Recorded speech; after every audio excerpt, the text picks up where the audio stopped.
Hallo zusammen und herzlich willkommen zu der 210. Folge vom Volline Podcast. Und wir haben heute einen Gast bei uns. Unser Gast ist der 12. Zuger Sportler, ein weiteres Mitglied von der Volline Family, das vom Swiss Ski Team kommt. Er ist Europacup Gesamtsieger und als Junior ist er Weltmeister geworden im Slalom. Und es ist an diesem wunderschönen Tag da bei uns im alten Studio. Und nebst dem Oski darf ich also unseren Gast herzlich willkommen heißen, und zwar der Lenz. Hoi Lenz. Hallo zusammen, danke, dass ich da sein. Ja, sehr gern. Schön hat es geklappt. Ich glaube, wir sind alle wieder mal froh, dass wir da sitzen dürfen. Bis jetzt haben wir auch viele Folgen gehabt, die wir eben online aufgenommen haben. Was wir aber gemacht haben, ist, wir haben, der Oskar und ich, halt viel Giro, Hockey und so geschaut. Ich weiß nicht, wie sieht es bei dir aus, so aktuell? Bist du es auch ein bisschen am Verfolgen jetzt, wo du nicht gerade so aktiv im Einsatz bist? Hey, Hockey ist auch ein bisschen, ehrlich gesagt, einfach weil WM ist. Früher habe ich Hockey noch mehr verfolgt, wegen Zug. Aber jetzt ehrlich gesagt auch nicht mehr so. Gut, gibt auch nicht viel zu verfolgen momentan. Ja, das stimmt. Also ich bin glaube ich so ein bisschen ein Modefan gewesen, ehrlich gesagt, gerade in den 2 Jahren, wo es super war. Aber dann hast du dich gerade gut getroffen. Habe ich gut getroffen. Und nachher jetzt ein bisschen nachgelassen, ich weiß auch nicht genau wieso. Okay, aber du bist wirklich so eigentlich schon ein bisschen ein richtiger Zuger, in Zug aufgewachsen, EVZ-Fan gsi. Was kann man noch als richtiger Zuger machen? Boah. Sagen wir es so, wir kennen dich eigentlich so ein bisschen auch in der Schule, wo wir jetzt gerade vorhin im Vorgespräch darüber geredet haben, oder? Ja, ich weiß nicht, ich glaube, ich würde mich nicht voll als Zuger oder so, ich bin schon Zuger, aber ich bin nicht Zug voll verwurzelt, weil ich Okay. halt nach der Primar gerade Ja, eigentlich seit der Primar nicht mehr weg bin. ja. Also ich kenne schon Leute Zug, aber nicht, dass ich jetzt glaube, ich bin glaube auch nicht so richtig ein Zuger, oder wenn ich jetzt schicke gehe, dann kennt mich nicht. Schnell der Keimtipp droppt. He? Das ist, Ja, also für die, die es also- nicht wissen, Schicki ist die einzige Bar eigentlich, wo es zu Zug gibt, wo lange offen hat. Und das ist Genau. halt so der Treffpunkt, wo ja, früher oder später ähnlich in Chicago.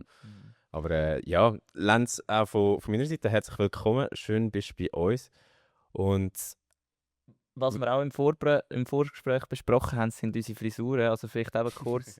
Du hast ja auch so die verschiedensten Frisuren schon gehabt, und wir haben jetzt eigentlich vorher fast ein bisschen wie bei einem Styling-Podcast darüber geredet. Jetzt gerade hast du einen Mallet. Wie ist es zu dem gekommen? Ja, also ich hatte eigentlich die ganze Saison über keine Frisur gehabt. Der Alessio Micciano, also ein Skikollege, der schneidet uns am die Haare und hat er glaube Anfang der Saison einmal gesehen. Dann hat er mir die Haare geschnitten und dann über die ganze Saison sind meine Haare wieder ein bisschen verwachsen, und jetzt in der Ferien bin ich eben beim Coiffeur gewesen. Ja. Da mal zuerst ein bisschen zu aggressiv rausgekommen ist, und dann hat meine Freundin noch ein bisschen nachhelfen müssen. aber hat sie gut gemacht. Schon, gell? Ja. Ich finde es stabil. Es ist wirklich, also für uns, der Oski hat es ja auch immer mehr eigentlich geschnitten.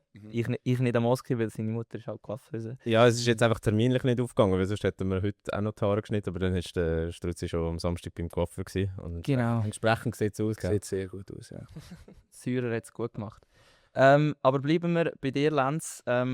Du bist ja aktuell gerade nicht irgendwo, ich sage jetzt mal, in einem Wettkampf im Einsatz, sondern du bist in der, ja, schon wieder Saisonvorbereitung, oder?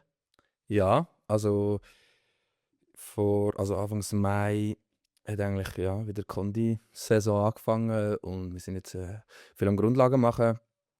Fangen auch Kraft wieder an, langsam aufbauen. Aber ich habe schon 1-2 Wochen gehabt, wo ich ein bisschen abschalten konnte Ja. nach der Saison. Bist du surfen? Ja. Wie jeder. Es ist langsam der klassische So der Running Running sehe Gag ich schon, dass du dich schon in einer anderen Folge. Ja, mit Matthias. Ja, genau, mit dem Matthias. Ja. Nein, es ist wirklich erstaunlich, wie die Skifahrer einfach wirklich alle gehen surfen. Ja, es ist wirklich cool einfach. Also Wo bist jetzt du gewesen? in Teneriffa. Ja. Mhm. Ja, mega schön gewesen. Also ich bin zum ersten Mal dort gewesen. Im Süden sehr, sehr touristisch, aber im Norden war es wirklich cool gewesen. Da kann man ja auch gut Velo fahren, gell? Ja, Velofahren auch. Wandern, mega coole Berge. Anders als da, aber es war wirklich schön gewesen. Geil. Du bist ja eben einer, ich sage jetzt Niki Huber auf Swiss Ski, Elian Christen, der Alexandra Bär, der Pirmin und der Noe und der Matthias Iten als letztes. Ist eigentlich von Ihnen bis beim Swiss Ski Team langsam, kennt man das ein bisschen, den Podcast? Oder was kannst du uns da an Insider-Informationen liefern, ein Bierbesitzer ist schon etabliert. Genau. Ich glaube, ich muss ein bisschen enttäuschen. Also, ich habe jetzt noch niemand anderes gehört, über Pauline zu reden. Aber ja, ich glaube, der Zug, also der Matthias, der Zuckersportler, kennen es sicher. Ja. Ja. Aber jetzt, ja, sonst von meinem Team, jetzt oder mit den Leuten, die ich war, kommen halt auch von überall. Oder? Ja. Aber du hast uns gekannt, oder nicht? Ja, ich habe schon, wo ich gehört habe, ich bin ehrlich gesagt kein treuer Loser gewesen, dass ich immer gelost habe. Das ist okay, was nicht ist, kann noch werden. Genau, Ah, das ist- genau. Ja, bleiben wir noch schnell bei deinem Training, das du jetzt gerade machst. Du hast vorhin gesagt, du bist auf dem Velo gewesen. Du fährst ja auch relativ viel Velo jetzt in dieser Zeit, oder? Ja, das stimmt. Gehört also, ja, fangen wir eigentlich immer an im Ist Frühling. auch mit der vorgeschrieben Grundlage. eigentlich vom Trainingsplan her, oder ist das deine Präferenz auch? Nein, schon. Also im Trainingsplan ist klar, dass wir so unsere Grundlagen auf dem Velo hauptsächlich machen. Mhm. Genau. Ja, gehen auch mal gut joggen, aber grundsätzlich schon auf dem Velo. Ja. Und du musst immer ein Swiss Ski Dress anhaben. Ja, ich glaube grundsätzlich nach Vorschriften schon, aber ja, ich weiß auch nicht, wenn du Können jetzt viel nicht auf im dem Velo bist, dann Strava-Post sind ist. alle verschützt. Oder? Aber nein, also ich kann auch andere Liebe zwischendurch mal an. Okay, also das kommst du nicht gerade auf den Deckel über, wenn du das hier erzählst. Nein, ich darf es einfach nicht posten, glaube ich. Okay. Das wird Gut, es lässt ja eh niemand von Swiss Ski, also von dem her kannst du eigentlich sagen, was du willst. Ja, also eben, wenn wir bei der Saisonvorbereitung sind, dein Physio, der Dean, ist ja auch ein guter Kollege des Hauses. Und er hat uns gesagt, du seist ein Vorzeigeathlet, wenn es darum geht, Oh, jetzt, wie du das das Training Lachen ist angehst. Aber du lachst jetzt. Was steckt dahinter? Ja, nein, ich weiß eigentlich, ich muss auch lachen, wenn das jemand sagt. Also, ja, danke Dean. Nein, Wieso? weil er hat also eben, das zuerst, wir wissen wieso oder wieso es der Dean gesagt hat. Uns nimmt es jetzt aber Wunder, wie du das siehst. Also, würdest du dich als Vorzeigeathlet einschätzen? Also ich will mich nie also mich selber jetzt als Vorzeigeathlet benennen. Also ja, einfach. Ich glaube, ich mache schon, überlege mir viel und mache möglichst viel, dass mein Training optimal rauskommt. Oder überlege mir vielleicht auch mehr als ein paar andere. Oder mache ein, zwei Sachen mehr, dass mein Training ja, so Also, fest was nicht denkst du jetzt spezifisch, wenn du jetzt das sagst? ich tue immer, oder ich setze mir klare Ziele vor dem Training eigentlich und die nachher eigentlich auch ja, in einem Büchlein tue ich meine Trainings analysieren oder einfach aufschreiben, was ist wie gegangen. Und ich sage, oder es gibt sicher viele andere, die das auch machen, aber es gibt auch viele, die einfach gehen trainieren. Oder? Ja. Mhm. Ja. Ja, Es geht in die Richtung, die er gesagt hat. in die Richtung, ja. Aber ich finde es schon noch eigentlich schon sehr auch reif. Also jetzt nicht, dass du nicht reif wärst, aber ich meine, es gibt viele, die sich eben nicht so viel Gedanken machen zu einem Training, vor allem dann über die Gesamtsaison gibt es ja dann wahrscheinlich schon Analysen, aber jetzt so wirklich für jedes Training, das ist schon, ich glaube, dann kommst du eben schon recht schnell so dem auf die Spur, was vielleicht nicht so klappt oder was gut klappt, oder? Ja, sicher, mehr. Oder ich bin vor allem vergesslich und dann weiss ich 2 Wochen später nicht mehr genau, was es dann war. Aha. Oder, also klar, wenn ich jetzt aufs Rennvelo gehe, setze ich mir jetzt nicht ein Ziel vor und schreibe nachher auf, ja, wie es auf dem Rennvelo war. Ich rede jetzt mir schon mehr vom Skifahren. Aber ich glaube, es ist so ein bisschen wie ein Erfahrungen aufschreiben, um zu wissen, hey, dann hat das so funktioniert und dann hilft es mir vielleicht in Zukunft. Mhm. Und wenn ich es aufschreibe, dann bleibt es auch besser Ja. im Kopf. Ja. Ja. Also, eben, was uns aufgefallen ist, oder was wir jetzt fest annehmen, ist, dass du noch ganz andere Sachen nachgehst, jetzt in der Off-Season, als nur Velofahren, oder? Weil du bist ja recht auf Action ausgelegt, wenn man dich so verfolgt. Eben Skaten, Mountainbiken und so weiter. Skitouren. Skitouren. Bringst du das alles auch noch rein? Oder eben bist du dann so Vorzeigeathlet, dass du sagst, hey, ich muss jetzt wirklich den Fokus auf halt eben Kondi, Krafttraining und so weiter setzen? Ja, also ich würde es eigentlich gerne mehr reinbringen, weil also jetzt unter der Woche ja, jetzt geht es noch so vom Umfang, aber es wird immer strenger und dann eigentlich am Wochenende, wenn ich Zeit hätte, meine Hobbys, die eigentlich auch halt manchmal streng sind oder sportlich sind, denen nachzugehen, dann bin ich einfach so kaputt, dass ich wie fast nicht mehr mag. Darum das ist auch ein bisschen schade. Ja. Aber ja, Ich kann sicher gerne, wenn etwas ein bisschen zur Sache geht, ja. Ja, und Was- du... Was vermisst du am meisten momentan? Oder was kommt zu kurz? Also Skate habe ich mittlerweile aufgehört. Obwohl deine Hand so aussieht. Obwohl meine Hand so ausgeht. Ja, ich glaube, es ist schon, Skate, hast du so schnell den Fuß kaputt gemacht. Auch wenn du nicht gross riskierst, kann es einfach Mhm. schnell Mhm. gehen. Und ja, eben auch mit der Zeit ist jetzt einfach gerade das gewesen, was ich jetzt als erstes auf der Seite gelassen habe. Ja. Und du machst ja viele Sachen, die theoretisch eigentlich wo deine Form oder deine Gesundheit gefördert, sage ich jetzt mal. Im Sinne von, dass du halt nachher verletzt bist und nicht mehr kannst, Skifahren. Was ist für dich denn so gefährlich als Skifahrer? Ich meine, du fährst auch Speed-Disziplinen und die haben ja immer ein anderes Verständnis von gefährlich, weil jeder andere Mensch würde es niemals machen. Aber wenn jetzt du zum Beispiel eben sagst, hey, Skate ist zu gefährlich, ist es einfach gefährlich, weil du es weniger machst und weniger gut bist als im Skifahren? Ja, sicher, glaube ich. Also, ja, das ist, glaube ich, bei den meisten Sachen so. Wenn ich, also ich bin dort ja auch oder Anfänger, Amateur oder auch, ich bike zwar schon seit ich 2 oder 3 oder einfach mit der Familie sind wir immer schon auf dem Velo, also ja, am Anfang war es Velofahren, gewesen, aber dann sind wir immer biken, aber trotzdem bin ich ja kein Profi und dann bestürzt oder so, stürzt ist vielleicht schlechter als die Profis das können. Ja. Wobei ich das Gefühl habe, eben im Biken ist es ein bisschen so, ich bin irgendwie schon, ich fahre schnell, aber auch mit meinen Brüdern und wenn es einem dann eben umwirft, dann ist es oft, ja, kommt es schlecht raus oder es bleibt nicht bei einer Schürfung so. Ja. Weil du hast ja einen gröberen Sturz gehabt letztes Jahr, oder? Oder ist Ja. das vorletztes Jahr gewesen? Nein, das war letztes Jahr. gewesen. Wo du, wenn ich es richtig gelesen habe, unter anderem eine Hirnblutung gehabt hast. Und noch weitere Verletzungen.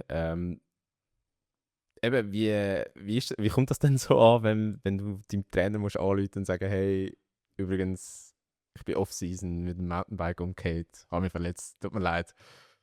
Ja, natürlich kommt es nicht gut an. Also, mein Trainer schießt mich aber auch nicht zusammen so. Es ist einfach dann eine blöde Situation, man versucht sich möglichst gut darauf einzustellen jetzt, aber es ist blöd. Oder ich finde es ja auch mega beschissen dann in der Ja, logisch, ja. in dieser Situation. Aber ja, das ist schon das Ziel, dass es nicht passiert. Ja. Weil du hast letztes Jahr ja noch eine Verletzung dir zugezogen bei einem Sport, wo man jetzt vielleicht nicht unbedingt würde denken, dass man sich grob verletzen kann. Das ist auch etwas, was wir ja ab und zu gerne spielen.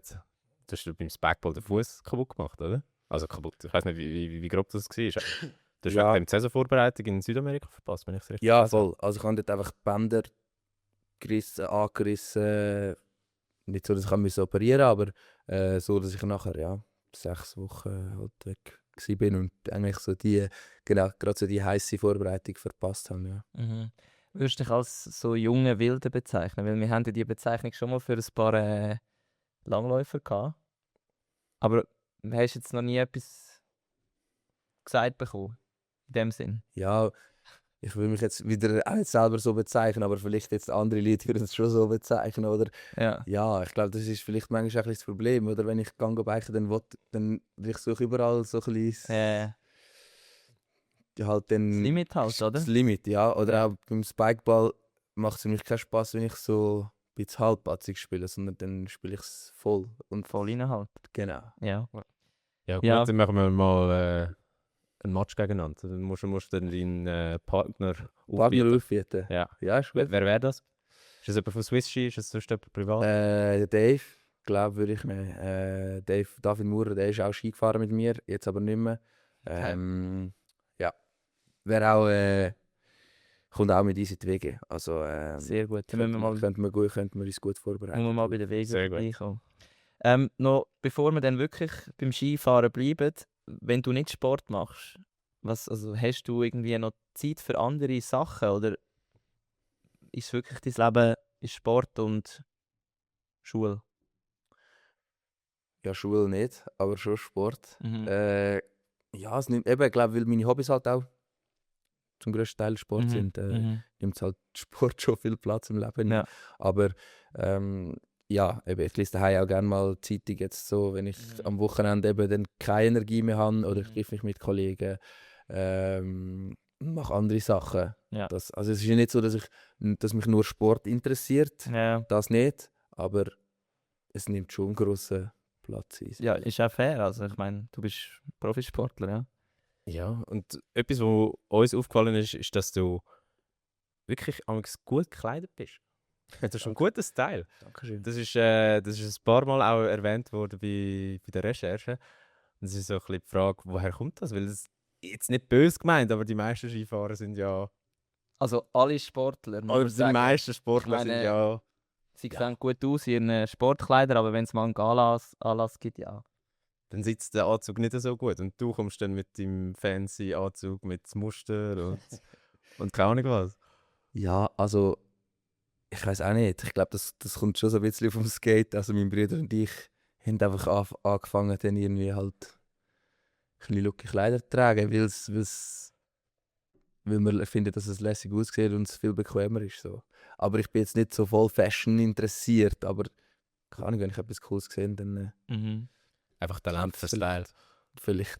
Aber ja, ich glaube, das ist auch objektiv. Wahrscheinlich schauen mich auch es war lustig gewesen, eben bei dieser Swiss Ski Night, so dieser keine Ahnung, Gala Night, die Swiss Ski Dynamic organisiert. Hat es eben ein Foto gegeben von mir und ich habe so in Marokko habe ich so einen Anzug gekauft oder Genau, so, den auch habe ich das gemeint, Set, ja. wo voll bunt ist und so und halt auch locker geschnitten und nicht so in das schwarze Anzugs ja, Ding reinpasst, das alle anderen kennen. Und dann hat aber einer auf Insta kommentiert, dass es schrecklich aussieht. Nein. Heisst jetzt, ja. Also eben, ich glaube, es sind nicht alle einverstanden mit Was ist das für eine? Was für eine? Ja, Ich weiß nicht, hast du irgendjemand. nicht nachforschen? Nein, ich bin nicht nachforschen, aber es war geschrieben, ja, irgendwie 7. Bild, der zweite von rechts, schreckliches Outfit. Habe ich auch kommentiert, ja, schrecklich. Also Ach, du hast geantwortet. Alle Wie Legende. gehst du mit dem allgemein auf? Weil du hast jetzt wahrscheinlich immer mehr so Situationen, auch wenn du mehr halt, ja, wenn du besser wirst, hast du mehr Leute, die kommentieren. Du gehst erstens es in dem Fall lesen, aber wie gehst du damit um? Also jetzt in dem Fall hast du es gut gemacht eigentlich, finde ich. Ja, also das geht mir jetzt überhaupt nicht nach, wenn sie sagt, mein Outfit gefällt ihr nicht. Mir gefällt es ja. Also, und ich kann auch, oder es hat eben so scheiße Leute gegeben, die gesagt haben, ja, hey, cooles Outfit. Das jetzt überhaupt nicht, aber es gibt halt schon sonst, wenn du Kommentare lesen, wo dir jetzt vielleicht näher gehen, ja. Also Darum, hat es schon jetzt diese Saison gegeben, dass jetzt Leute deine Leistung kommentiert haben, online, und du es mitbekommen hast? ja. Ja, hat es gegeben. Und Was sind das für Kommentare? Ja, oder es ist ja viel jetzt so das Ding mit dem Odi und so und der Vergleich und so. Oder ich glaube, ich bin oft im Blick gekommen und dann ist es halt Anfangs Saison nicht gelaufen im Weltcup und wie vielleicht andere erwartet haben. Und nachher hat es schon so, ja, halt Kommentare gegeben, ich weiß auch nicht.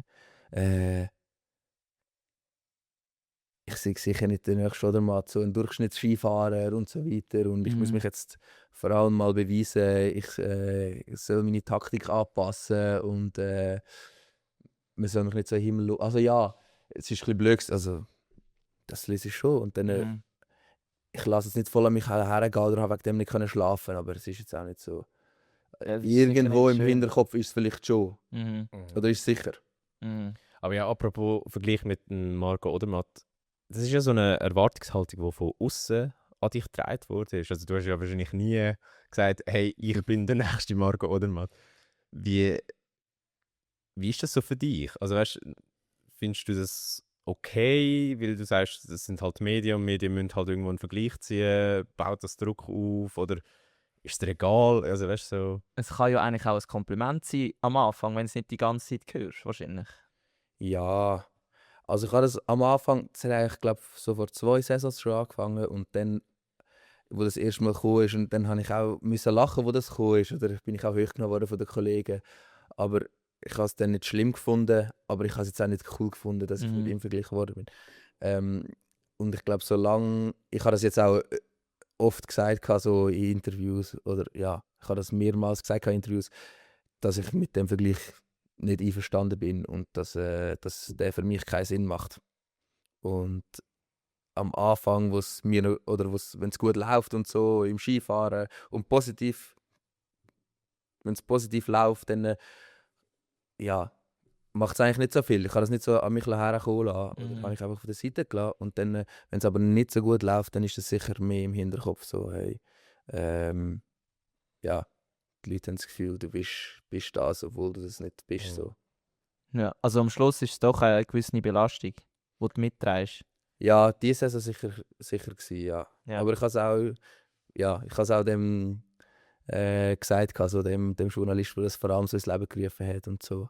Und er hat das auch dann verstanden, oder ich glaube, es ist sich dann vielleicht nicht so bewusst, was das mit einem kann machen. Eben, wenn es jetzt super gelaufen wäre und ich im Weltcup gerade mich etabliert hätte, dann wäre es... Geile Story Hätte für, ich's immer noch- Story für dich, ja. Ja, ich hätte es immer noch nicht cool gefunden, dass das geschrieben wird, aber es wäre mir eigentlich egal gewesen. Ja. Und jetzt durch das ist es so ein bisschen... Ja. Ja, hat es sicher mehr Einfluss gehabt. Du bist ja in einer Trainingsgruppe mit dem Odermatt. Mhm. Hat er schon mal etwas gesagt dazu? Hat er schon mal gesagt, so, hey, lass nicht auf dich, oder hat er es lustig gefunden? Wie nimmt er den Vergleich auf? Ja, ich habe dann mal gesagt, ja, ich will nicht so werden wie er. Weißt? Geil. Und dann ist er so gekommen, ja, hey, ich habe schon gehört, du willst gar nicht werden wie ich. Also ja, es ist lustig, aber es ist jetzt nicht so oft das Thema oder so, ja. Ja. Aber ich finde eine gute Reaktion, ja. Hast du nie irgendwie gesagt, so, ja, willst nicht du den nächsten Lenzhäckler werden? Nein, habe ich noch nie, aber könnte ich mal eigentlich. Nein, also... Ja. Nein, keine Ahnung, es war nie eigentlich so ein Thema gewesen. Ja. Mhm. Ja, du hast es vorher auch angetönt, eben der Start jetzt in die letzte Saison ist für dich wahrscheinlich nicht wunschgemäß gelaufen, wie du es gesagt hast. Was ist jetzt so ein bisschen, was ist für dich nicht so aufgegangen, wie du dir gedacht hast? Oder was ist so ein bisschen, wieso ist der Wurm drin gewesen? Ich glaube, der Wurm war drin wegen dem Sommer in erster Linie, wegen meiner Vorbereitung. Das kann eben Spikeball, ja. Das Spikeball, das Biken. Ich glaube, es war ganz viel neu gewesen. Ich habe die Skimarke gewechselt, habe durch das sehr wenig Tage auf dem Material. Selber wenig Tage auf den Ski. Ich glaube, es ist vieles so zusammengekommen, wo alles andere als optimal war für die Saisonvorbereitung. Also in Sölden habe ich gewusst, ja, ich bin eigentlich noch nicht richtig ready zum Fahren. Ja. Darum, ja, ist es dann auch so. Klar wünscht man sich dann immer oder erhofft, dass es nachher trotzdem gut rauskommt. Aber es ist eigentlich alles nachvollziehbar gewesen. Du als Person, wie bist du generell in dieser Situation? Sagst du dir dann so, hey, ja, abhaken und weiter? Oder bist du einer, wo das ein bisschen, wie sagst du, mitträgt und auch, weißt so ein bisschen, wo wirklich muss daran arbeiten muss, dass du ein bisschen aus dieser Spirale dann rauskommst? Nein, ich glaube, ich kann das sehr schnell abhaken. So. Nach dem Rennen nach einem misslungenen Rennen bin ich sicher, brauche ich meine Zeit, aber ich glaube, ich kann sehr schnell vorne schauen und neue Ziele setzen. Ich glaube, das ist eher eine Stärke von mir. Oder ich bleibe nicht in dem Sumpf drin und habe Schwierigkeiten, aus dem rauszukommen. Aber klar, wenn es sich dann häuft, kommst du nicht vielleicht immer, oder ja, bleibt es mehr hängen, als wenn es einfach ein Rennen ist, das nicht gut gelaufen ist. Ja. Und eben, ich meine, letzten Sommer, ich mag mich erinnern, die Vorschusslorbeeren waren ja recht gross in den Medien. Oder die Erwartungshaltung an dich war ja auch recht gross. Eben, wir haben es gesagt, im Vergleich mit dem Marc Odermatt. Aber auch sonst, du wirst ja so als the next big thing im Swiss Ski Team gehandelt. Und eben dann startest du in Weltcup. Weltcup läuft nicht so, wie du willst. Sicher bis Ende Jahr ist es mehr oder weniger so gewesen. Was löst das in dir aus? Also ich meine, du hast ja wahrscheinlich sicher auch selber gedacht, okay, jetzt kommt die erste Weltcup-Saison, jetzt starte ich durch und dann hackt es. Ja, also es wäre sicher das Ziel gewesen. Ich habe gewusst, dass es nicht einfach ist, sich im Weltcup zu etablieren. Und nachher sowieso in meiner Situation habe ich gewusst, dass es sehr schwierig wird. Aber ja, man merkt nachher schon, oder ich glaube, ich habe dann schon gemerkt, dass einfach unterbewusst, es ist nicht so, dass ich eben nicht habe schlafen oder die ganze Zeit an das gedacht habe, aber das unterbewusst einfach so, schon so, dass ich gemerkt habe, dass ich so die Erwartungshaltung nicht erfülle. So. Aber Also gegenüber von dir auch oder jetzt von außen? Sicher auch gegenüber mir, und ich habe gewusst, dass ich ich habe ja nicht nur Vorschusslorbeeren so ein bisschen in den Medien, sondern auch Vertrauen von der Skifirma. Ich habe einen eigenen Service mal bekommen und so weiter. Und dann habe coole Kopfsponsoren und so bekommen. Und dann im Unterbewusstsein ist dann schon so, ja, die haben ja auch eigentlich Ja. Erwartungen. Mhm. Es ist blöd gesagt, ja, ein Business so für Sponsoren, aber es ist trotzdem im Hinterkopf so, ja, ich weiß, dass die eigentlich auch mehr erwarten, oder? Mhm. Ja, genau. Hast du zu irgendeinem Zeitpunkt letztes Jahr mal mit so Imposter-Syndrom zu kämpfen gehabt? Also, dass du so das Gefühl hast, fuck, bin ich vielleicht gar nicht so gut, wie alle meinen, oder eben wie ich selber meine, oder ist das gar nie ein Thema gewesen? Nein, das war nie ein Thema gewesen. Also, ich habe einfach gemerkt, dass es nicht läuft, aber ich habe nie so an mir gezweifelt, dass ich jetzt eigentlich nicht genug gut bin. Mhm. So, ich glaube, ich habe immer vorgeschaut und nach Lösungen gesucht. Es war nicht einfach gewesen, weil ich die Lösung nicht so schnell gefunden habe. Mhm. Aber nein, ich habe nie so zu kämpfen gehabt, dass ich nicht mehr an mich geglaubt habe oder Ja. etwas in dieser Art. Aber hat das dann trotzdem irgendwo durch deine Saison bestimmt, dass du dann vielleicht mehr Europacup gefahren bist, als hättest du wollen? Oder? Ja, sicher. Und was hat das für Vorteile gehabt? Also was für Vorteile hat so ein Europacup-Saison im Vergleich zu einem Weltcup, eben, wenn es mal nicht läuft? Für Vorteile, ja, ich weiß es nicht, was für Vorteile. Das hat eben eigentlich, habe ich ja wollen im Weltcup. Mhm. Also ich kann ja auch nicht Weltcup fahren, aber ich wollte dort wie einen grösseren Schritt machen. Also ich habe gewusst, ich im Speed sowieso Europacup fahren, und dort mein Ziel ist, auch einen Fixplatz zu holen, um mich für den Weltcup zu qualifizieren für die nächste Saison. Aber es war eh ein bisschen ein Puff gewesen, so ein bisschen Anfangssaison. Wir haben noch nicht gewusst, wann fahre ich welche Rennen. Und es ist immer so ein Hingumpen von dem Team zu dem Team, wieder von den Speedfahrern im Europacup, der Weltcup-Fahrer im Riesenslalom. Also es ist so ein bisschen, ich habe mich nicht gewusst, was jetzt in 2 Wochen ansteht oder in einer Ja. Woche. Ja. Das war sicher noch herausfordernd gewesen. So wie wir es verstanden haben, sind ja auch eigentlich deine guten Kollegen im Europacup hauptsächlich gewesen, oder in dieser Situation. Hat das auch wirklich etwas ausgemacht, dass du halt so ein bisschen allein, also du bist sicher nicht allein gewesen, aber halt, ich kann mir das vorstellen, wenn du so jahrelang mit deinen guten Kollegen unterwegs bist und dann plötzlich halt einen Schritt machst, bevor sie den vielleicht machen, kann schon auch noch sehr speziell sein. Ich weiß, was du meinst, aber ich bin eigentlich wirklich voll gut aufgenommen worden, also in dem Team, und ich habe mich mit allen super verstanden, habe es mit allen les gehabt. Also ich schätze auch sehr, dass sie mich so aufgenommen haben, weil es sind schon, glaube ich, eine eingeschworene Truppe gewesen. Und ja, ich glaube, da habe ich schon ein bisschen Glück gehabt, oder? Ich bin froh gewesen, dass ich nicht so verkehrt übergekommen bin bei ihnen. Und jetzt, also ich fühle mich voll wohl im Team, aber ich habe mich immer gefreut, so ins Europacup Speed Team wieder zu gehen, weil ich dort einen Kollegen habe, wo ich auch neben dem Skifahren jetzt schon über mehrere Jahre Sachen mache, und das ist sicher so, hat so neben dem Skifahren so einen Pluspunkt. Ja, Also, ja. es war so ein Bonus gewesen, so, ja cool, jetzt kann ich wieder mit Sind die Jungs, oder? Kollegen, ja voll, sind die Jungs, ja. Ja. Aber was ist so deine Rolle jetzt im Weltcup-Team? Eben die fast schon magische Gruppe da wer ist alles dabei? Odermatt, Müse, Tummler, Gavietzel. So, was ist so deine Rolle dort? Bist du der junge Wilde oder bist du so der noch so ein bisschen Pupf reinbringt? Oder wie muss man sich das vorstellen? Ja, also am Anfang bin ich jetzt nicht voll reingeschossen, oder? Ich kann ein bisschen abschauen, beobachten, wie das Team funktioniert und so. Aber ich glaube, ich habe nicht eine spezielle Rolle. Es ist sehr witzig mit ihnen. Es wird die ganze Zeit gewitzelt und man hat es lustig zusammen. Und ich traue mich vielleicht immer ein bisschen mehr, auch mal einen Spruch zu bringen wie am Anfang. Aber also ich fühle mich wohl, und ich glaube, sie fühlt sich auch wohl mit mir. Ja. Aber ich weiß jetzt nicht, was ich für eine Rolle hätte. Müssen vielleicht sie fragen.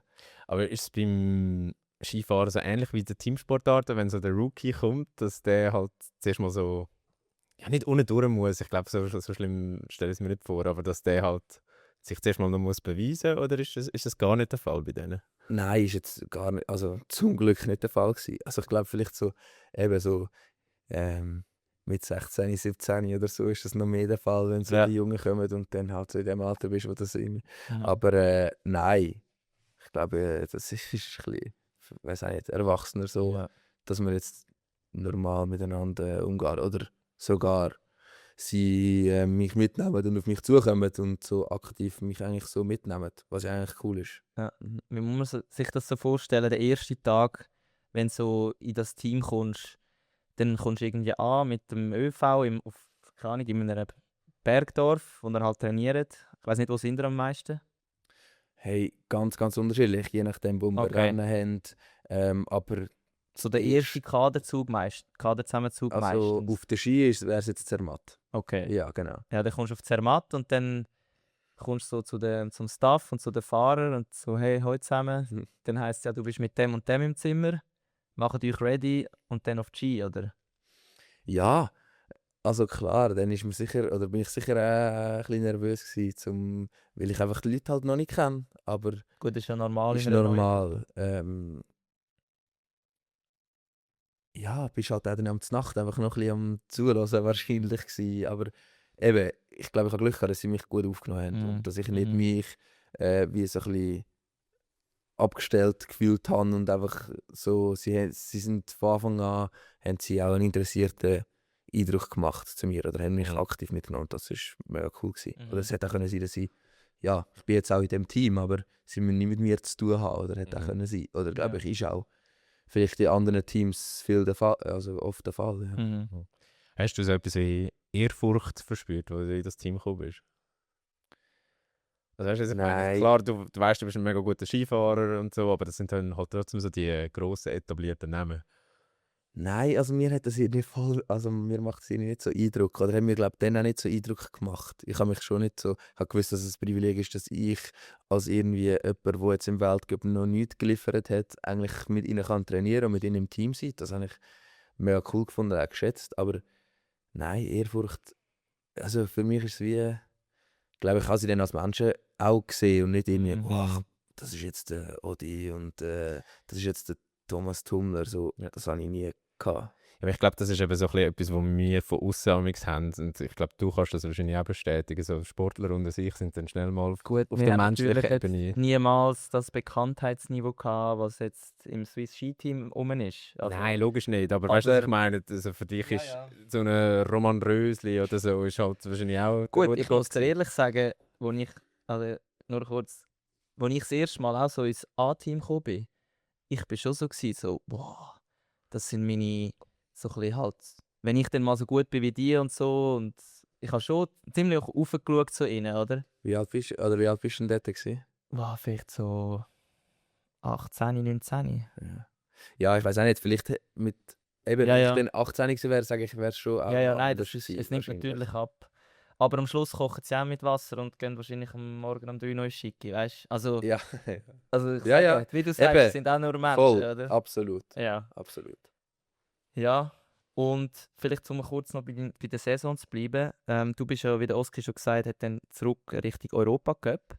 Und wir sagen ja immer, das ist so eine dumme Floskel, ja, manchmal musst du einen Schritt zurück machen, um 2 vorne machen. Das habe ich vorhin gemeint mit Vorteil. Mhm. Mhm. Würdest jetzt, ich nehme an, du hast das Ganze schon analysiert, so wie wir dich jetzt kennengelernt haben, sagen, das ist so ein Fall gewesen? Oder wie beurteilst du das jetzt? Ja, sicher, also sicher, ich würde es noch einmal genau so machen. Und vielleicht habe ich eben auch so ein bisschen die Europacup-Rennen gebraucht, um wieder reinzukommen. Aber im Riesen bin ich auch im Europacup am Anfang noch ein bisschen ratlos gewesen.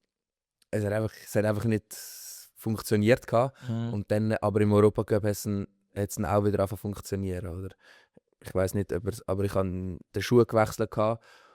Und dann habe ich gemerkt, okay, das fährt sich anders und ich habe in dem wieder Potenzial gesehen, weil wir haben ganz viel rumgeprügelt am alten Schuhen seit dem Saisonstart, eben trotzdem mit wenig Skitagen und wir sind nicht auf den grünen Zweig gekommen im Riesenslalom, im Speed hat es eigentlich gut funktioniert. Und dann habe ich, gerade wo sie Olympia hatten, habe ich eine Woche nichts gehabt und dann bin ich eine Woche trainieren und habe 2 Schuhe ausprobiert und habe dort so ein bisschen, bin wieder so ein bisschen auf habe dort wieder so ein bisschen Hoffnung verspürt, weil es schon noch tough war, weil ich wie einfach nicht gewusst habe, fuck, was kann ich machen, dass ich wieder auf einen grünen Zweig komme. Ich habe viel versucht, aber es hat nichts gefruchtet.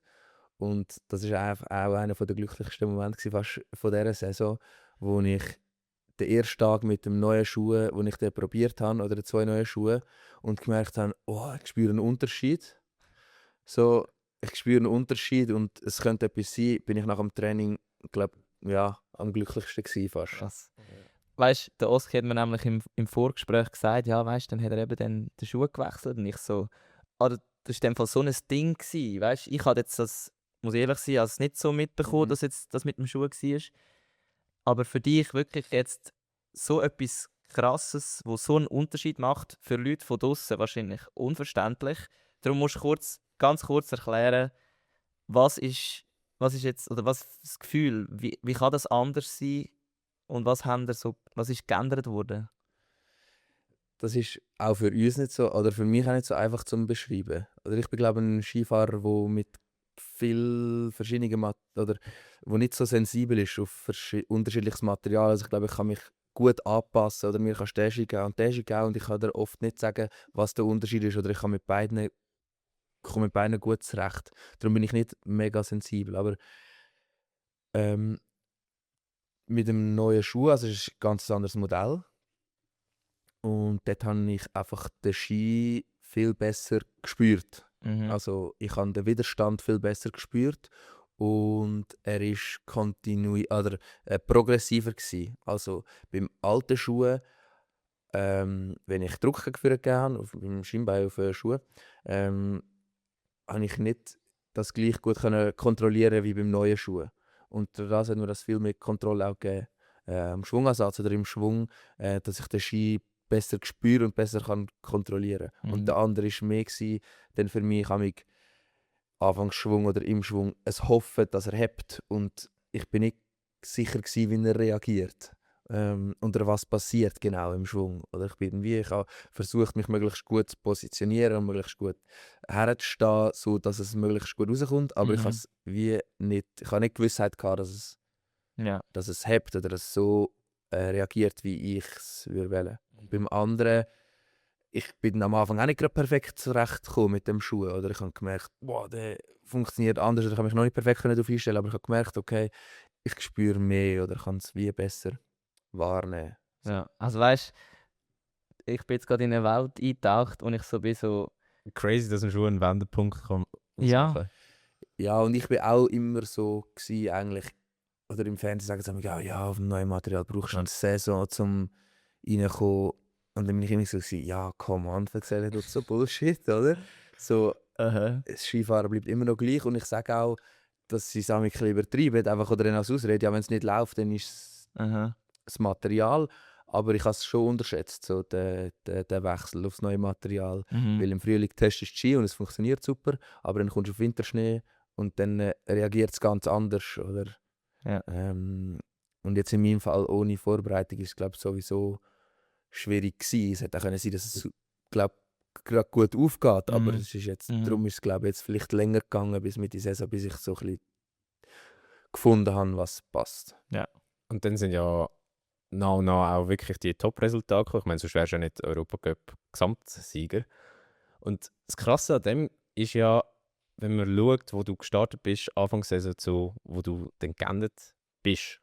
Das sind ja 2 ganz verschiedene Gesichter und Geschichten, oder?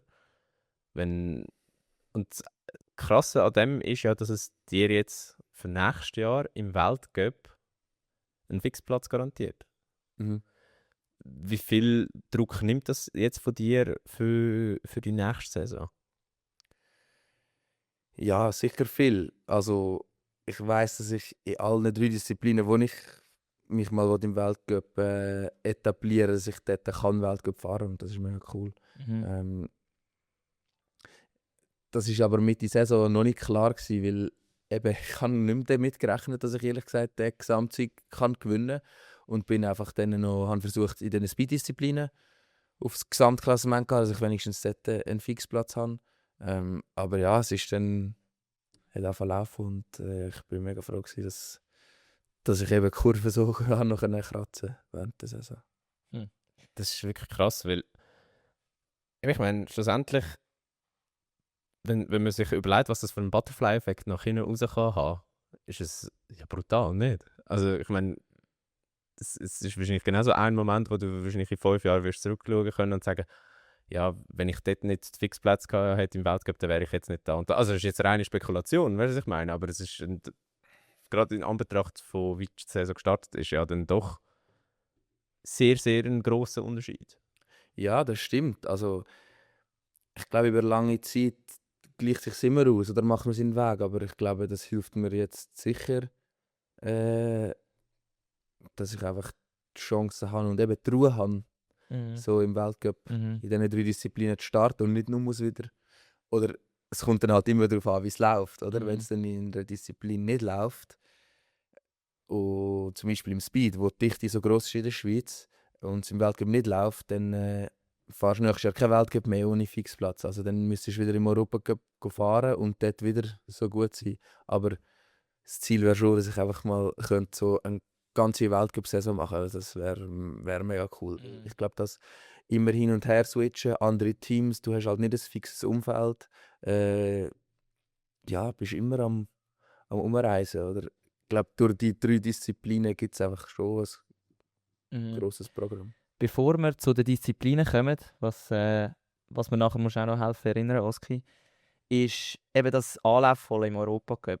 Das ist jetzt für mich so ein bisschen ein Stichwort, das mich ein bisschen triggert hat, weil das haben wir jetzt schon ein paar Mal besprochen, der Europacup so ein bisschen als Pool für die eigentlich so ein bisschen als Farmteam von der, ich sage jetzt in der NHL, von der A-Teams.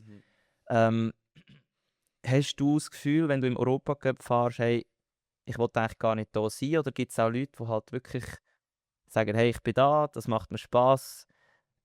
Oder es ist eigentlich ein stetiger Aufstiegskampf, oder? Jeder will eigentlich in Weltcup. Das ist schon richtig so. Ja, voll. Du lebst auch nicht gut, oder es sind auch mehr, ja, jeder will in Weltcup. Also es ist nicht, dass ich denke, ich will nicht dort sein, aber ich will im Weltcup sein, sicher, und nicht im Europacup, ja. Oder ich glaube, im Hockey dann verdienst du in der 2. Liga auch noch gut und kannst super von dem leben. Und im Skisport lebst du vielleicht im Europacup davon, weil du eben vielleicht jung bist und sie Hoffnung haben, dass du in den Weltcup kommst. Aber wenn du 30 bist und in den Europacup fährst, kannst du nicht von dem leben. Also, gibt es das noch? So über 30-Jährige? Ich bin mir nicht sicher, aber ja, es gibt schon ein paar Ältere, die auch noch Europacup fahren. Aber die hoffen auch alle, dass sie es in Weltcup schaffen. Aber von was für Dimensionen reden wir da? Also weißt du, finanziell, und wie groß ist der Unterschied zum Weltcup? Ja, also im Europacup hast du eigentlich keine Präsenz. Also das ist eigentlich das Skill, eben, ich glaube, der Weltcup hast du, ja, kommt im Fernsehen, ist interessant, ist auch Geld drin und im Europacup ist gar kein Geld drin. Also dort gibt es auch, wir haben da weg. Je nach Rennen hat es keine Zuschauer, weißt du? Ja. Und es ist schon ein bisschen, wenn du Europacup gewinnst, dann verdienst du schon ein bisschen Geld. Ja. Also, was du hast bekommst du für ein 1000 Euro oder 1000 Euro bekommst du für einen Sieg. Happig. Und du bekommst dann schon noch von der Skimarke und vom Kopfsponsor und so bekommst schon noch Geld dazu. Aber ja, es ist nicht im Vergleich zum Weltcup. Ja, klar. Also, ich wünschte, ich hätte jemals für ein Rennen gehabt. Nichts. Gar nichts? Auch im Weltcup nicht? Nein. Okay. Aber das ist ja, das Skifahren in der Schweiz oder in den Alpenländern ist halt, er hat einfach ein höheres finanzielles Niveau mit Kommerz und so. Voll, also ich wollte mich auch überhaupt nicht beschweren oder so. Es ist einfach ein riesen Gap zum Weltcup. Logisch, ja, das also ich weiss auch, ist klar. Ich glaube, das können alle einschätzen. Ja, aber es ist so, andere Sportarten, die kämpfen irgendwie darum, dass sie überhaupt ein bisschen etwas überkommen. Und, ja, aber eure Kosten sind ja auch dementsprechend grösser, würde ich jetzt mal behaupten. Also mit dem ganzen Material und so Ich weiss nicht, du weißt dein Budget wahrscheinlich, wenn jetzt pro Saison was kostet, dein Leben als Skifahrer. Ja, jetzt gar nicht viel. Also fast nichts. Oder das Material bekommen wir alles gesponsert. Ja. Und so, also unsere Reisen und unsere Unterkünfte sind eigentlich alles, was Vichy zahlt. Darum, es ist sehr, sehr kostenintensiv, wenn du noch nicht bis Vichy bist. Dann ist es extrem teuer, weil dann zahlst du alles selber. Oder auch, ja, für Familie ist es extrem teuer, wenn dein Kind Ski fährt. Wenn es 17, 18 ist, weil dann reisest du eigentlich den ganzen Winter rum, fährst Rennen und bist in Hotels. Aber ja, musst halt auch für alles selber aufstehen. Aber bis Vichy kehrt dann der Spieß, oder? Ja. Es ist dann plötzlich ist das Leben nicht mehr so teuer. Ja. Mhm. Aber das ist ein guter Punkt, wo du gesagt hast, wenn man jung ist. Ich meine, du hast ja verschiedenste Disziplinen gemacht, also 4 nehme ich an. Mhm. Und entsprechend musst du ja wahrscheinlich als Jugendlicher dann auch mindestens 4 verschiedene Paar Ski haben, wenn wahrscheinlich nicht sogar mehr. Wie rechnet sich das? Also, oder rechnet sich das überhaupt? Ist es einfach ein Topf, wo man ganz viel, oder so ein Feuer, wo man so ganz viel Geld reinrührt und dann hofft, dass irgendwann mal das, keine Ahnung, sich dann doch rendiert hinaus? Oder wie funktioniert das? Ja, also ich glaube, ich habe das Privileg gehabt, einfach, dass meine Eltern mir das finanziert haben.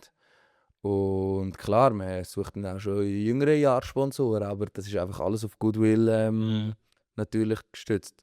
Und wenn man dann noch zu Engelberg an der Sportschule ist und den ganzen Winter unterwegs ist, Ski und so bekommt man eigentlich dann relativ früh, muss man nicht mehr so viel zahlen, dann zahlt man meistens so einen Beitrag von ich weiß nicht, 1500 Franken im Jahr und bekommt aber dann eigentlich alles Material, das man braucht, über. Ja. So, dort wird man eigentlich von den Firmen schon früher ein bisschen unterstützt, aber also wenn man es in Zahlen nennt, ist so eine Saison mit der Sportschule ist sicher 30'000 Franken. Mhm. Also die Sportschule kostet halt 15'000 und dann noch mit, eben wenn du den ganzen Winter unterwegs bist und so weiter, Ja. kostet auch eigentlich noch einmal so viel. Mhm. Mhm. Also es ist schon mega teuer. Also es gibt natürlich eben auch schon Weg zum, wenn man Schwierigkeiten hat, das finanzieren mit Stiftungen und so, aber es ist mega kostenintensiv. Und auf der Einnahmeseite jetzt, also eben, wenn du im Weltcup bist, was ist es? Einfach Sponsoren, Preisgeld? Hat man noch einen Lohn? Ich weiß nicht. Nein, also man ist ja auch nicht bis Vichy angestellt, Ja. sondern man ist eigentlich selbstständig. Man hat kein Anstellungsverhältnis, darum haben wir auch kein Verbot mit Biken und so, weil wir eigentlich wie selber dafür verantwortlich sind. Ja. Weil ich glaube, im Hockey, jeder, wenn du im Verein angestellt bist, ist das ein bisschen anders. Mhm. Aber ja, ich glaube, die Sponsoren sind eigentlich fast der grösste Teil. Und Preisgeld. Ja, Sponsoren und Preisgeld eigentlich. Hast du noch Sporthilfe zusätzlich? Ja, habe ich bis jetzt auch den Winter eigentlich auch Sporthilfe. Ja. Gehabt, wo auch, Sporthilfe kommt dazu. Wo glaube ich vor allem auch für Sportarten, wo nicht viel Geld drin ist, wo mega kann helfen. Oder ich weiß nicht, wie es bei dir ist, wo mega cool ist. Und das Militär, auch Spitzensport. Militär, wo man kann die freiwilligen Tage machen kann. Wann bist du dort in der RS gewesen? Vor 2 Jahren. Okay. Sicher, ja. Und was hast du so für Sportler in der RS gehabt, wo du noch Kontakt hast? Jetzt nicht Skifahrerin oder Fahrer? Hockeyspieler, mit denen haben wir es super lustig gehabt. Ja. Haben wir auch also sporadisch noch Kontakt. Meine Freundin ist auch der Spitzensport RS gewesen, sie fährt Freestyle-Snowboard. Ja. Ja. Eigentlich speziell, wenn du mit der Freundin ins Militär gehst. Ja, es ist erst nach dem Militär. Im Militär ist noch nicht so. Ist erst nach dem Militär entstanden. Okay. Aber wir haben uns Okay. echt kennengelernt. Okay. Ah, witzig. Ja. Aber nur schnell zum Finanziellen, sorry, dass ich da nochmal mit so etwas komme. Ab welchem Moment ist man so mehr oder weniger Break-even, wenn man Weltcup fährt? Also weißt du, wenn du jetzt so schaust, was alles investiert wurde, kommt man da überhaupt auf eine schwarze Null im Normalfall? Also meinst du jetzt mit alles, was in der Jugend... Ja. Ja, also es ist natürlich... Da ist aber schnell ein Jahr gekommen. Also nein, wie soll ich sagen, eben, es kommt ganz darauf an, wie gut dass du bist. Ja. Ich glaube, in der Schweiz geht es gut als Skifahrer, wenn du dich im Weltcup etabliert hast und und ja, regelmäßig sage ich, gute Resultate rausfährst. Aber wenn du um den 30. Platz herumschwirrst, dann, wie soll ich sagen, es nimmt sehr schnell ab. Mhm. Also, Was wenn verdient du- so eine Person, die um den 30. Platz rumfährt? So im Jahr. Ich glaube, es ist auch sehr individuell und ich kann das auch jetzt nicht so sagen. Ja, musst du sagen, keine genaue Zahlen sagen. Ich aber kann es was auch du keine genaue verdienst. Zahl sagen, Aber weil es so kann auch geschätzt. jemand... Es Was? kommt, Nein, ich wollte dich da nicht es kommt halt auch darauf an, oder, ob du jetzt schon 32 bist, Ja. wahrscheinlich, oder ob du jetzt so alt bist wie ich. Okay, machen wir mal ein So. Beispiel. Einfach rein fiktiv, ohne dass du irgendwie musst Zahlen verdienen. Also, du bist 23, oder? Ja. Das ist das Alter, wo man muss überlegen, ob man jetzt 23 oder 24 ist. Sagen wir so, ein 25-Jähriger Ja. hat sich im Weltcup etabliert, fährt regelmäßig Top 30 Resultate ein, hat seinen Sponsor, also seine paar Sponsoren. Was verdient so eine Person etwa? Ich denke, Also ich verstehe, Ja, dass der Lenz muss überlegen, weil das ist so individuell, logisch. wie die Person sich auch vermarktet. Voll. Das Dann kann jemand auch- übers- Wenn du halt Glück hast und einfach einen guten Sponsor an Land ziehst, du kannst so absahnen mit einem Betrag, wenn er dir halt irgendwie Hunderte pro Saison gibt. Das ist logisch, aber weißt, für Also mich, du willst einfach so ich will so eine Okay. Sphäre, was verdient so ein Skifahrer, der gut ist, aber nicht Weltspitze. Kannst du mir so Steps geben? Oh, eben. Jetzt forderst du ihn. Das ist gut, das ist gut. Nein, ich wollte keinen Namen nennen, das wäre unfair. Aber nein, du hast ein Beispiel, Der 25-Jährige, der wo 30 Fahrer ist. 25, 26 ist in der Weltcup. Genau. Ich hoffe, andere Skifahrer hätten mich nicht irgendwie. Das stimmt gar nicht. Nein, Das lässt okay. eben nie, das ist schon gut. Versuchen wir das möglichst gut. Ja, mit sagen wir, normaler Anzahl Sponsoren, also jetzt nicht irgendwie crazy wie im Beispiel vom anderen, wo einem 100'000 gibt. Also ich habe nie 100'000 bekommen. Nein. Das Beispiel hat Eben, wie zum Beispiel. Ja, also weißt, reden wir da von 80'000 Franken im Jahr, reden wir von 100'000 Franken im Jahr, reden wir von 200'000 Franken im Jahr. Ja, ich denke, auf 100'000 wird man sicher kommen. Okay. Ja. Gut. Aber auch nicht auf irgendwie 300'000. Eben, also das ist für mich so ein bisschen, um die Relation einschätzen, weil wenn, dann ist In der Schweiz. ja. Also ich weiß auch nicht, wie es in den anderen Ländern ist, aber ich glaube... Gut, gibt es ein Land, wo du als Skifahrer mehr verdienst als in der Schweiz? Nein. Vielleicht irgendwie USA noch. Nein, ich glaube es nicht. Glaubst du nicht? Also kommt halt darauf an, wie gut dass du bist. Aber Ja. bei uns ist, glaube ich, schon jetzt im Moment gehe ich davon aus, das ist meine Einschätzung. Ja. Ja. Nein, weil mir geht es einfach darum, weil mega viele Leute haben ja immer das Gefühl, Profisportler sind so ultra rich, weil sie das immer vergleichen mit Fußball oder mit den Ami-Sportarten, wo die Leute halt mehrere Millionen verdienen. Aber ich glaube eben, 100'000 ist sicher kein schlechter Lohn, aber wenn du bedenkst, was alles reingesteckt worden ist mit dem ganzen Risiko und so weiter, ist es dann eben doch ja, fair. Also, Ja, also eben, wenn du in der Top 10 bist, verdienst du extrem gut. Das ist dann auch, da weiss ich auch nicht, was die genau verdienen. Aber es kommt eben ganz darauf an. Es kann auch sein, dass jemand, der 25 ist in der Weltcup-Rangliste, 250'000 verdient. Aber es kann auch sein, dass wahrscheinlich der vor ihm startet, nur 120'000 verdient. Oder ja. es Eben, kommt es ist wahrscheinlich auch ganz wieder schwierig darauf an, wie zum- erfolgreich das war in der Vergangenheit und so. Ja, oder Ja. Hoffnung ist, dass du noch besser wirst, weil du jung bist oder was auch immer. Ob du vielleicht, ich weiß nicht genau, wie das ist, ob du mehr Disziplinen fährst oder ob du nur eine Disziplin fährst, weil es hat mehr Fernsehzeit. Mhm. Ja, es ist schwierig zu sagen, aber wenn man in der Top 30 ist im Weltcup in der Schweiz, dann kann man gut davon leben, sage ich. Was hast du so jetzt die Erfahrung gemacht bei deinen eigenen? Auf was hast du müssen spielen? Hast du müssen auf der Erfolgsschiene spielen oder haben sie einfach cool gefunden, dass du ein junger, aufstrebender Athlet bist? Oder hast du es über Connections gemacht? Ja, das sind deine Erfahrungen gewesen jetzt in den letzten paar Jahren? Ja, also ich glaube, mir jetzt wie ein bisschen gekippt vor einem Jahr oder vor 2 Jahren, wo ich plötzlich nicht mehr, oder ich hatte ein Sponsorendossier früher, wo Mhm. ich Firmen angefragt habe. Das ist Knochenarbeit, ja. Genau. Und ja, jetzt habe ich das Glück gehabt, dass blöd gesagt Firmen zu mir gekommen sind, jetzt nach der letzten Saison. Ja. Und ich eigentlich, ja, eben, dort habe ich auch ein bisschen Vorschusslorbeeren gehabt. Eben mit Skimarken habe ich mehrere Anfragen gehabt und auch für Kopfsponsoren und so weiter. Also ich kann dort ja nicht müssen auf die Suche gehen. Mhm. Wie sieht eigentlich dein erweiterte Lenz-Hechler-Team aus? Jetzt nicht der ganze Staff von Swiss Ski, sondern wirklich deine nächsten, eben sagen wir, ist es Physio oder Massage oder Mentalcoach oder was hast du dort für Menschen um dich oder Managerin, Manager? Mentaltrainer, ja. Ja. Wo ich regelmäßig Kontakt habe, vor allem im Winter, also haben wir eigentlich jede Woche mal telefoniert. Dann mein Vater macht eigentlich so ein bisschen, eben so ein bisschen das Management. Ja. Oder er hilft mir dort, oder ja, doch. Und dann habe ich halt so zwei Osteopathen, wo ich mitgegangen, wenn ich etwas habe.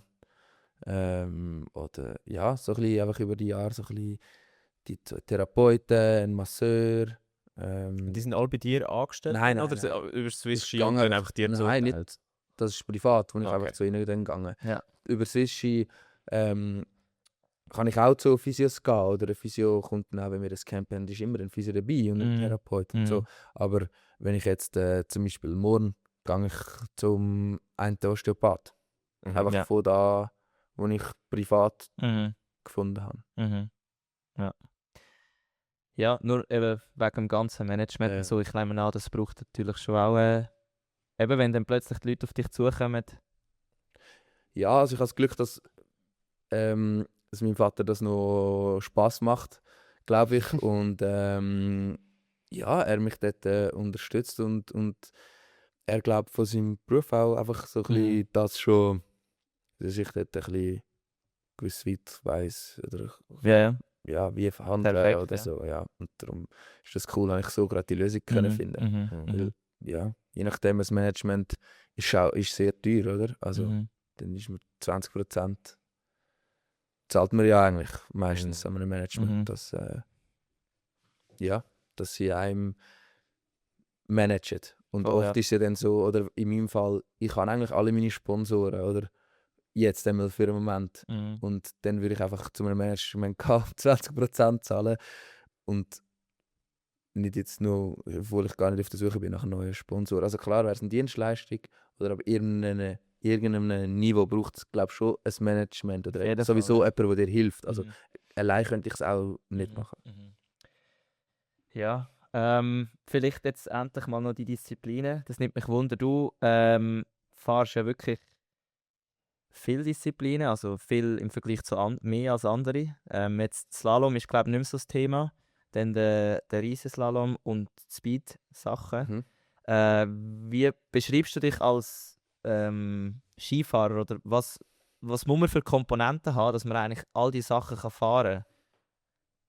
Wie du hast gesagt, du bist eigentlich eher einer, wahrscheinlich eben, du kannst dich gut adaptieren. Ich nehme an, das ist eine wichtige Fähigkeit. Aber wie kommt es, dass du so lange so viele Sachen machst? Ich glaube, meine Family würde immer sagen, ja, dass wir immer so viel Off-Piste gefahren sind und einfach sind Skifahren. Auch wenn es, ja, Kraut und Rüben sagen wir immer, ist auch so mein Hashtag, den ich unter jedem Post her tue. Ja. Woher kommt das? Das ist einfach, wir gehen Kraut und Rüben fahren, haben wir in der Familie gesagt, wenn wir neben der Piste gehen fahren, auch wenn es schon voll verfahren ist, also eigentlich grusig und nicht schön zum Fahren. So. Okay, Aber nice. einfach so, ja, dort lernt man richtig Skifahren, würde ich sagen. Aber nein. Also in der Schweiz ist es auch so, dass eigentlich fast jede Skifahrerin mit 18, 19 noch alle Disziplinen fährt, oder die meisten. Es gibt schon ein paar, die nur Slalom und Riesen fahren, aber die meisten fahren auch Speed. Das ist, glaube ich, so ein bisschen die Philosophie. Und ja, ich glaube, ich weiß auch nicht, wieso, dass wir alle Disziplinen auf eine Art gelegen haben oder dass ich in allen einen Weg gefunden habe, zum schnell zu sein. Das ist schwierig zu sagen. Hast du per se eine Lieblingsdisziplin? Nein, eigentlich nicht. Ich habe immer die Abwechslung eigentlich cool gefunden. Oder wenn ich 2 Wochen Speed gefahren bin, habe ich mich gefreut, um wieder etwas anderes zu fahren. Oder oft ist es so, dass ich vom Riesenslalom mich mehr auf den Speed gefreut habe. Weil der Riesenslalom für mich ist immer mehr ein Krampf gewesen als der Speed. So. Wieso? Ich weiß auch nicht, im Speed bin ich einfach immer mit weniger Aufwand schnell gewesen. Mhm. Und ich glaube auch, oder im Slalom, ja, braucht es noch mehr Fahrten. Also im Speed kann man auch einfach logistisch gesehen nicht so viele Fahrten machen, aber ja, ich glaube, der Riese ist schon einfach so ein bisschen mehr ein Krampf, bis man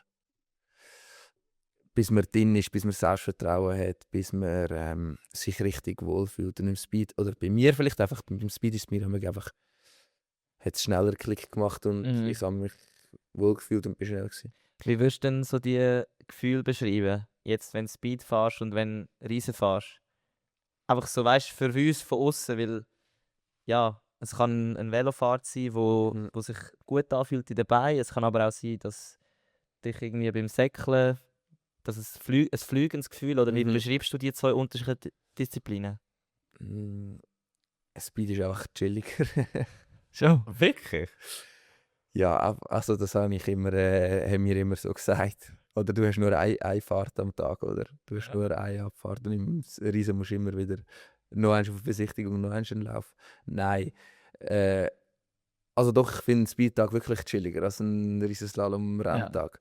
Aber das Gefühl, im Speed ist es glaube ich mehr so ein bisschen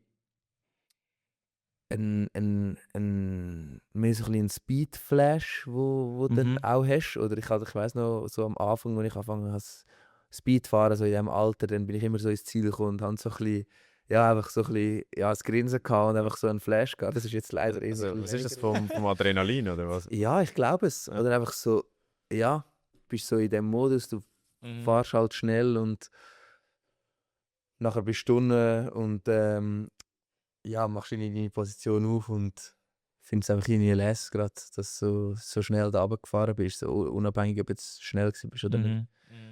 Und im Riesen ist es, glaube ich, so ein bisschen für mich auch so die Herausforderung, die technische Herausforderung, die ich dort cool finde. Und ja, ich muss sagen, eigentlich oft, wenn ich fahre, fühlt es sich nicht so gut an.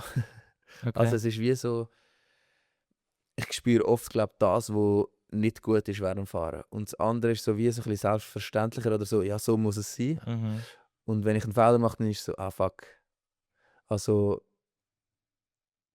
ich komme mit meinem Riesenslalom seltener ins Ziel und bin so, wow, ist das jetzt cool gewesen, wie im Speed. Ja. Aber ist das vielleicht auch, weil man mehr Zeit hat? Also weißt du, zum Nachdenken? Weil einfach die Gesamtgeschwindigkeit kleiner ist? Oder macht das gar keinen Unterschied, weil einfach dort Nein. viel Ja. enger gesteckt Ich sind? habe das Gefühl, im Speed hast du fast mehr Zeit zum Überlegen als im Okay. Riesenslalom. Ich weiß auch nicht, wieso das so ist. Ja. Aber so, und ich sage so, das Fahren selber macht mir im Speed wahrscheinlich mehr Spaß als im Riesenslalom. Und was beeinflusst denn sonst noch? Also du sagst jetzt, du hast keine Lieblingsdisziplin, aber du sagst jetzt, der Riese macht dir grundsätzlich weniger Spaß im Fahren. Was macht denn am Schluss eigentlich der Riese wieder besser, damit du eigentlich gleich viel Spaß hast über die Gesamtsaison?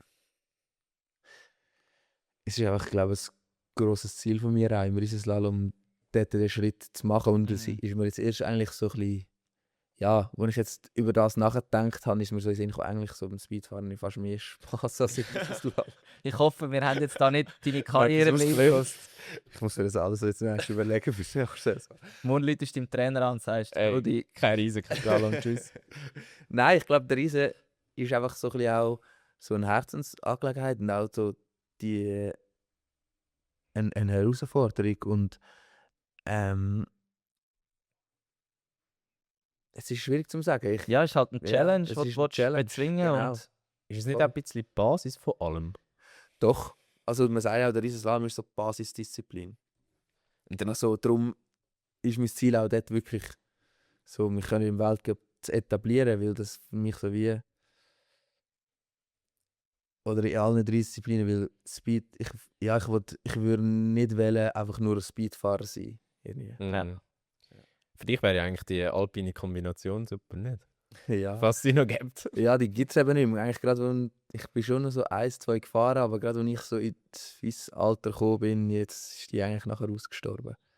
Was eigentlich schade ist, ich habe die immer cool gefunden. Ja, ich eigentlich auch so. habe ich eigentlich auch cool gefunden. So die Abfahrer gesehen, Slalomfahrer, ist Ja. immer cool. Ja, weil, Lustig gewesen. eben, du bist ja Junioren-Weltmeister im Slalom, aber fährst das jetzt nicht mehr aus gesundheitlichen Gründen, wenn ich das richtig gelesen habe. Ja, auch. Also, das Slalom war immer so ein bisschen ein Krampf gewesen, die letzten Jahre. Also, jetzt war eigentlich meine erste Saison gewesen ohne Slalom, wegen dem Schienbein, wo ich einfach nie haben können, so viel trainieren wie ich wollte. Und es ist immer. Ich bin schon schnell gewesen, wenn es passt hat, aber ich bin nie so auf ein Level gekommen, weil ich glaube auch die Trainings nicht hatte, wo ich von Rennen zu Rennen haben können performen und ja, konstant haben können meine Leistungen prüfen, sondern es ist immer so ein extremes Auf und Ab gewesen, oder? Dann habe ich halt ein kurzes Auf und dann wieder ein längeres Down, ja. Ja. Und darum habe ich auch die Zukunft nicht gesehen im Slalom. Und ich habe mein Potenzial, glaube ich, gesehen im Speed und eben Speedfahren macht mir mega Spaß. Und das ist wie mit 4 Disziplinen ist es eigentlich unmöglich, Mhm. zu meiner Welt zu kommen. Und darum ist für mich eigentlich klar gewesen, dass das so die erste Disziplin ist, die ich würde streichen. Ja. Und gibt es eigentlich die Möglichkeit, dass du dich mal müsstest entscheiden? Also weißt, dass du wie musst sagen, hey, shit, ich kann nicht mehr beides machen? Oder ist das Ja. immer vereinbar? Nein, sicher. Also, solange es genug gut läuft in allen Disziplinen, kannst du alle fahren.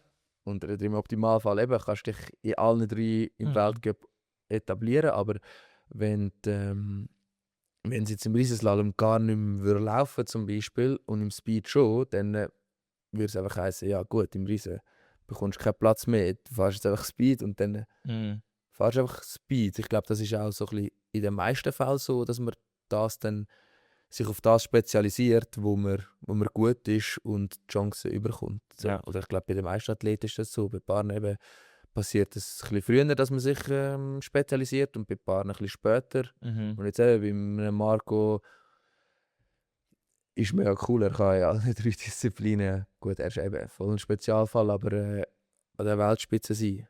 Aber eben, das ist ja ein bisschen die Grundvoraussetzung, wenn du um den Gesamtweltcup fahren willst. Ja, jetzt sind wir sicher, wo er da ist, ja. Aber es gibt auch, oder aus der Gesamtweltcup ist auch schon gewonnen worden von reinen Speedfahrer oder reinen Technikfahrer. Klar. Aber jetzt sicher, ja. Oder wenn du in allen Disziplinen gut bist, ist das sicher die beste Voraussetzung. Also das Ja. heisst, wir haben einen zukünftigen Gesamtweltcup-Sieger hoffentlich da am Tisch. Ja, das Du, wäre schön. Wir wollen jetzt ja nicht wie die Medien sein, die es aufbeschwören. Lenz, lassen wir da ganz ohne Druck. Ist gut. Du bist auch noch voll in einer Family-Mitglied, wenn es anders Danke. kommt. Danke. Vielleicht noch kurz ein bisschen zum Führen schauen.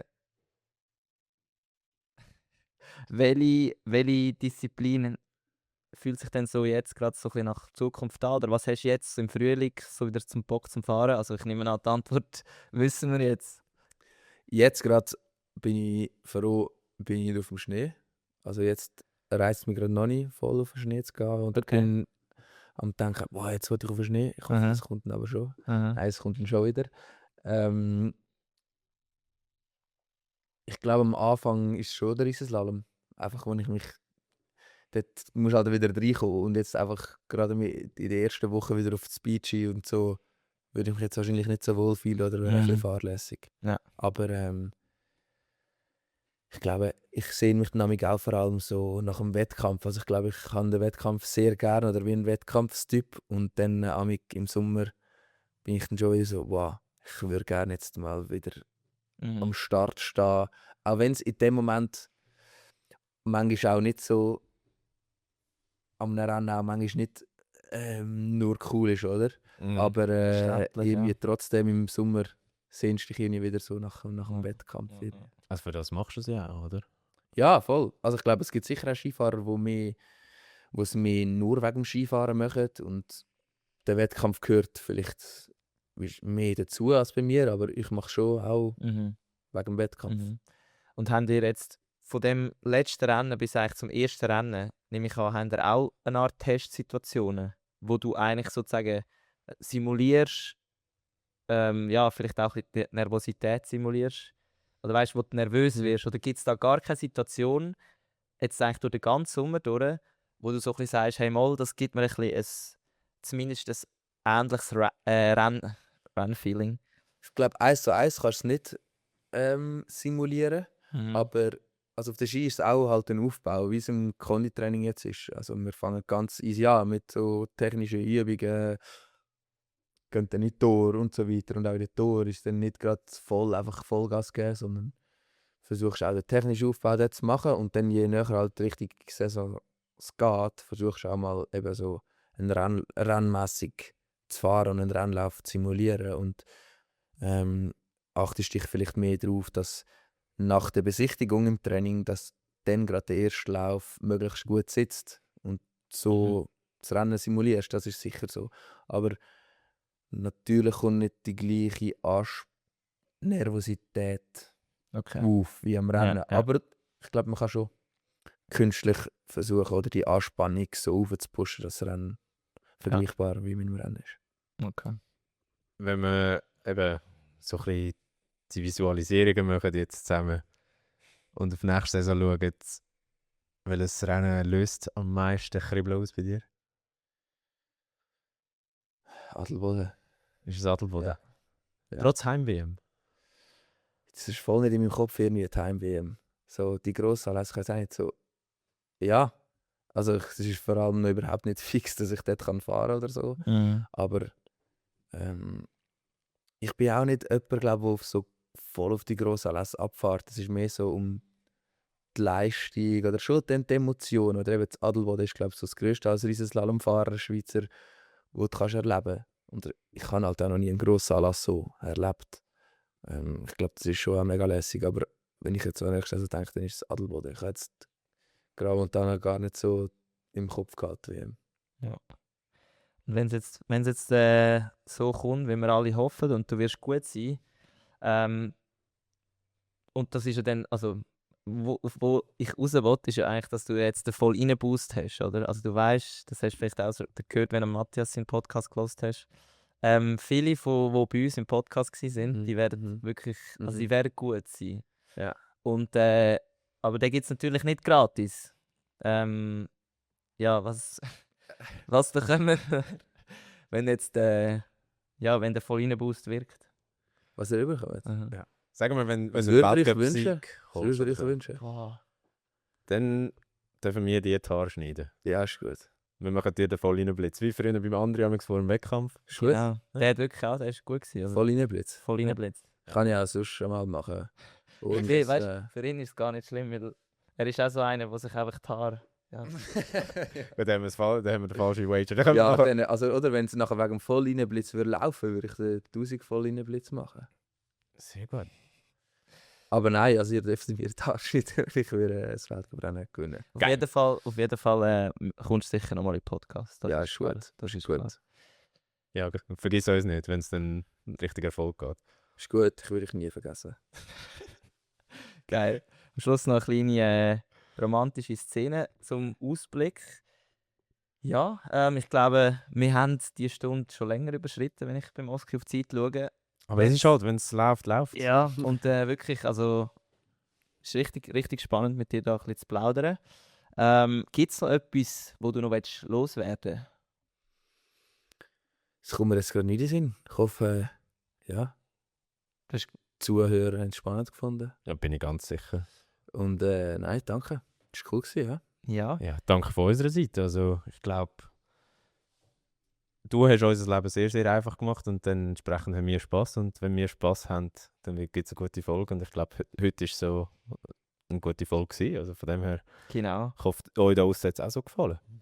Ja, und wo kann man dich unterstützen finden, wenn man jetzt denkt, hey, geile Sicht, dem wollte ich etwas geben oder ein paar nette Worte schreiben. Wie macht man das am besten? Ich habe eine Webseite, wo ein Mail hinterlegt ist. Und wenn jemand dort aufs Netz schreiben will, würde ich mich natürlich sehr freuen. Ja. Über die Verein? netten Kommentare, nicht nur die Genau. kritisierenden. Ein Gönnerverein hast du auch? Nein, habe ich nicht. Okay. Fanclub? Auch nicht. Auch nicht. Also, der ist schon ein, zwei Mal jetzt jemand gründen, aber ich habe gesagt, so, ein Kollege wollte ihn jetzt glaube ich wirklich machen. So jetzt auf der nächsten Saison, hat er mir mal gesagt, aber ich habe wie gesagt, ja, wenn ich jetzt noch nie im Weltcup bin, wirklich, dann ja, Wollte ich eigentlich Gut, noch sagen. gib uns Bescheid, sobald es so weit ist. Ist Wir, gut. wir sind Genau. dabei. Und Instagram? Ist Lenz Hechler. Perfekt. Mhm. Ja, dann wären wir am Ende von dem Podcast und wenn, gut, ich nehme an, sind alle immer noch dabei, aber wir danken euch fürs Zuhören. Es war wirklich eine tolle Folge gewesen. Vergesst uns nicht und vergesst den Podcast nicht zu abonnieren. Das könnt ihr auf Apple Podcasts und auf Spotify. Und ja, wir geben uns Mühe, jede Woche das Beste aus der Welt vom Sport da für euch zu bringen. Genau, und wenn ihr schon dabei seid, dann folgt nicht nur am Lenz auf Insta, sondern auch uns. Uns findet ihr unter Volline_Podcast. Und wenn der Podcast euch gefallen hat, dann teilt ihn doch mit euren Liebsten. Und in dem Sinn, bleibt gesund, machen viel Sport und bis nächste Woche. Danke nochmal, Lenz. Danke euch. Tschüss. Ciao Ciao zusammen.